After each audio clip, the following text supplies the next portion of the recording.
Yeah, I'm losing my How to edge. scale into a trade, Pete. This is one of those things that I wanted to highlight because you've been using this idea more and more with your trading. Right. And I've just noticed it's one of those things that you and I think, take for granted when you're like, oh, yeah, I scaled into this position in US dollar. I scaled into this position in this pairs trade or whatever.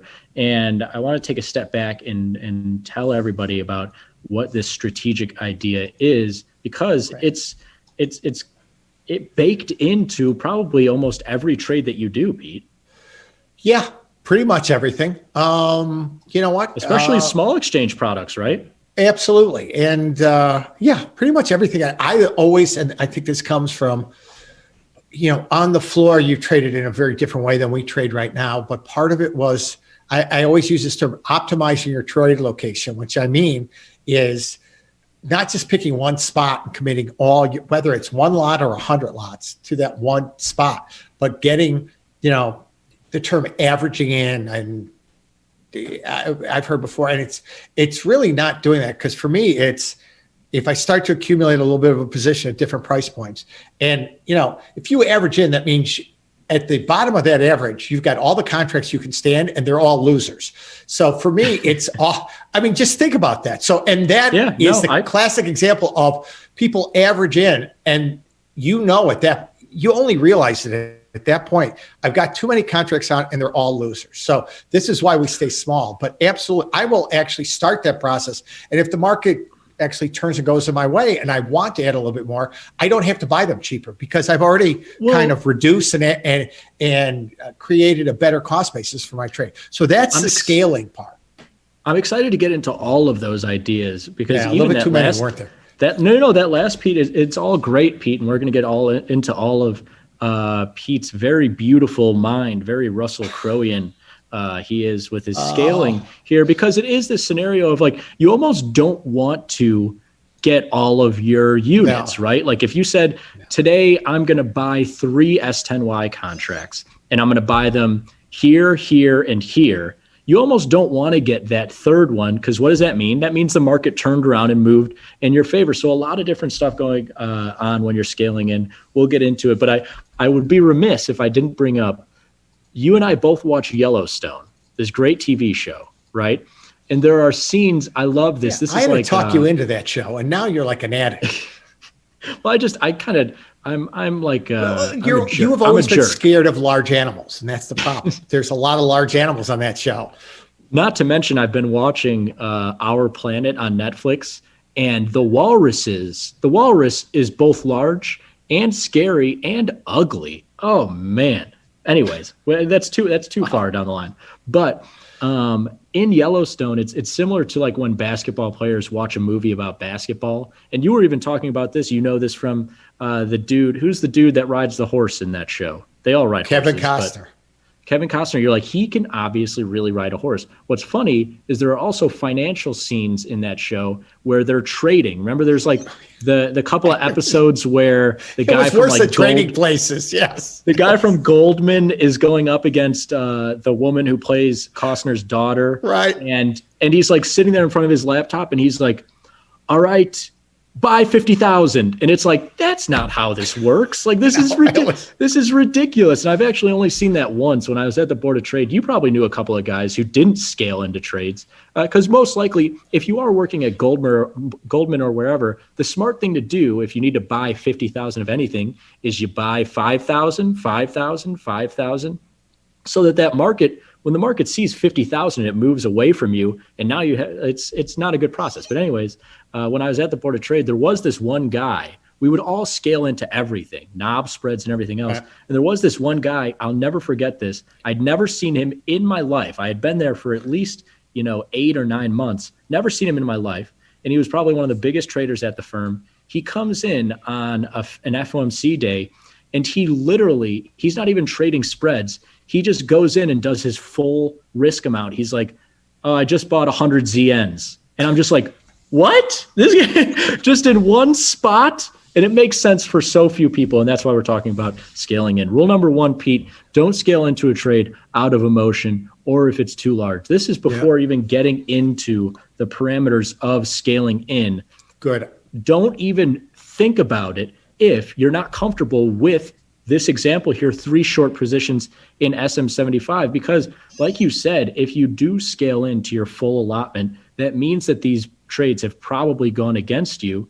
And if it was too large, or you let emotions get the best of you and you were like, I was only going to sell one, but now I'm selling a second and a third because I'm pissed off, you shouldn't be here, right? No, and I'm so glad you started with the cautionary part of scaling. And it's as simple as this, guys. If you never have on 3 that are all winners, you can never have on 3 that are all losers. So scaling into a losing position, by definition, if you're, like you said, very rarely do you like getting that last one if you're scaling up in this case, because it means everything previous to that was a loser. As long as the size is comfortable, that's part of your enhancing that's one way to enhance cost basis with static deltas. But if you just think of it as simply size-wise, if I would never have 3 winners on, I certainly can never have, I can't scale into 3 losers at that moment, because statistically, if you think about it, that's a no-win situation. You will never come out ahead on that. I love the way you put it there, Pete. That's exactly it. If I've never got 3 winners on in SM75, I should never have 3 losers on. And this is why we talk about this before you even think about scaling in, because this isn't an on-the-fly thing. A lot of people think, oh, he's scaling into the position because he thought that the market was going to move in his favor. And so he added more on. No, when you scale into a position, Pete, you tell yourself before even getting the first one done, I'm doing 3 of these. Right. Okay. And so you knew from the outset, what you don't want is the thing went against me. And so now I'm scaling in when I wasn't intending to do so from the outset. Rule number 2 here, Pete, I know we're creating I feel like Moses coming down from that mountain here with those big rocks. Try to save. Wow, you missed that day in Catholic school, didn't you? What? They were all like partying. Or weren't they all partying and he came with the 10 commandments? All you're doing is regurgitating the movie you watched, not the book you allegedly read. Okay, first of all, my friend, I read the Old Testament and the New Testament multiple the Bible times. said Charlton Heston walked down this mountain. Okay, we only have 2 commandments for you. I'm sorry if that's, I am Catholic, so I have some attachment to the commandments. I'm not trying to belittle religion or commandments, all that, whatever. But rule number 2, try to save scaling, Pete, for strategies that have a tendency to mean revert, like a pair trade. We're looking at SM75 to sticks. Scaling works for something that has a long-term mean, and you're trading it going, oh, it's higher than the mean. Okay, I'm trading it coming back. And so I'll scale into this trade going higher than the mean, or I'm scaling into buying it going lower than the mean. When you start to scale into trades, I mean, let's just go back to this example. The stock market doesn't have a mean. There's no mean reversion in this stock market, okay? For almost any period of time that you look at in the stock market, it is likely that market has gone higher on average. That's just the way things work in the stock market.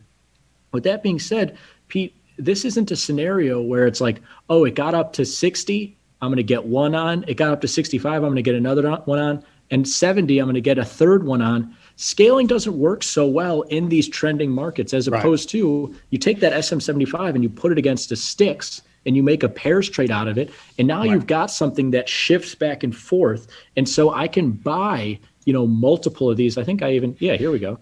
I can sell multiple of these on the upswings, the same as buying it on the downswings, because now, of course, there are these moments where it does trend in one direction or the other, but it's more likely to come back, right? And so scaling in, it makes sense here.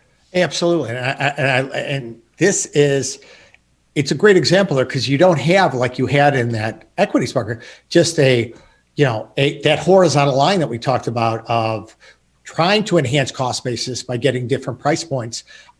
Here, you're doing that because you don't know at that second trade you got there, that second red bubble, whether the market's going to trade higher, but you like the idea of building your position, your entire position, how many units that is, around that general level, and you get the best of both worlds when you do that. Scaling affords, if you control it, scaling affords not only optimizing trade location with static deltas, but we're going to talk, I'm sure, a little bit about managing a portion of that and empowering yourself not to have this on switch, off switch. I can either have it on or I got to take it off. And that Well, the binary reaction of a futures contract, you either make or lose, is the nature of a static delta trade. The ability to be able to manage that position, parts of that position, is incredibly powerful.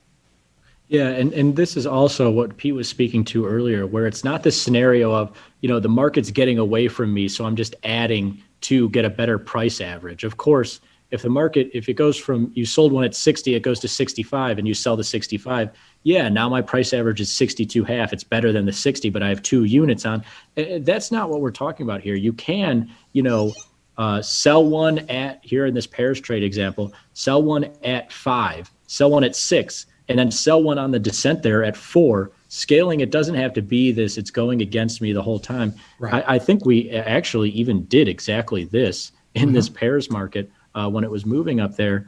You average your entry price as you add more size. And that's kind of what I was just talking about. You buy, when we went to these historic lows in the 10-year treasury, a market that has shown some mean reversion qualities in the past, it was a matter of, Pete, you remember this, got down to $7, got down to 6, and got down to 5. So now I have 3 units on, Pete, at 6. Right. And so if it goes down to 4, then I'm out now $2 on 3 units. That's $600. So scaling in, you are amplifying that movement as you do. It's not this scenario, Pete, where a lot of people, I think, like to think of it, I'm averaging my price, so it's just enhancement here. There is a negative to this. If it keeps going away from you, you've got more units on. It's anybody who was selling calls in GameStop or natural gas a couple of years ago, whatever big move, any example here, as you add those different entries, Pete, you do get a better price average,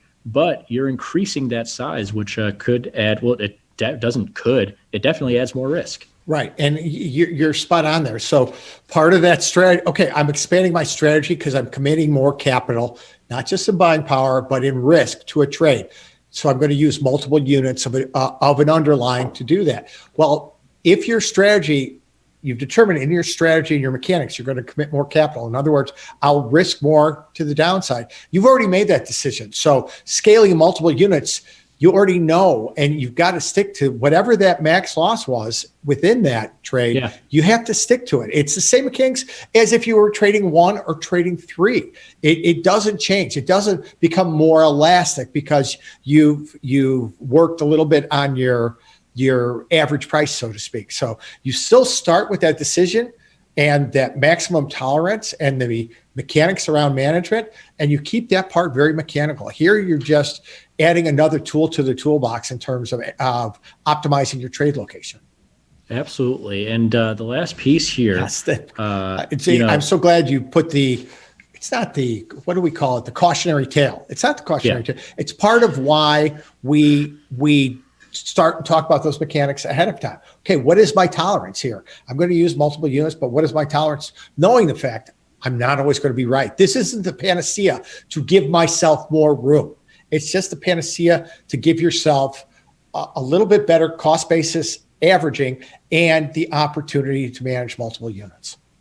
Yeah, the scaling into a trade, Pete, has so many merits, and it gives you that price average. And if you thought about it beforehand, that price average is a great way to get on those 3 units you wanted to from the start. But like we talked about, if there's no intention of getting those 3 units on, then you shouldn't be adding just into perpetuity, because unless you have an account size, even if you have a large account size, Pete, unless it's infinite, any of these markets can continue to move against you. We just saw it with GameStop, where these firms literally had to ask for more money to hold their shorts. And so it's this idea of, you might end up being right that GameStop moves lower if you're one of these big hedge funds that's selling it.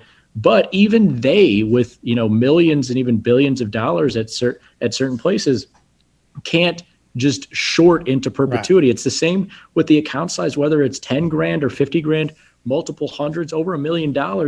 You can't scale into perpetuity, Pete, because that market can continue to grind. You add one more unit, you're amplifying those losses every time. Make sure you knew you were going to scale when you set out on this adventure. That's exactly right.